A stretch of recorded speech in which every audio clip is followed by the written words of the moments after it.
ang asukal na doon ang langgam. Teka, parang si James Yap yan na nahuli. Exclusive ng tweet this na gumigimik at pinalilibutan ng mga babae. Ha? Ako din meron. Walang mapait na tutong sa taong nagugutom.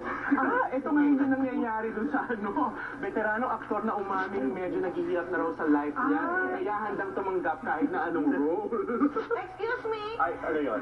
Nakasulat dito, madaling pumitas ng bunga kung dadaan ka sa sanga. Just make sure matibay ang sanga. Ay, ito yan eh. Parang ano to eh. Eksena ni DJ Mo at ni Rian Ramos.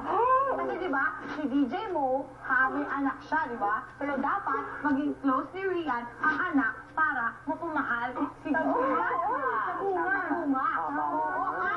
Mamaya, may pahayag dyan si Rian Ramos. Abangan niyo yan.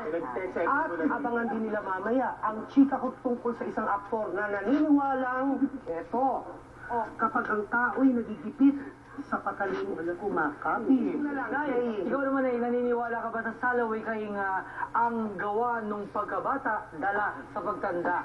Totoo yan, Steve. Kasi ako, bata pa ako, nakaharbat na ako. Hindi na ako nahingin. Hanggang ngayon, talagang pa rin yun. So kaya nga dapat tutok lang kayong lahat dito na lahat ng mga balita rito ay totoo. Walang halong erasyon. Tama. Tamang-tama yan, Tito Gory, dahil may kasabihan na sa programang matapat ang huling halakha.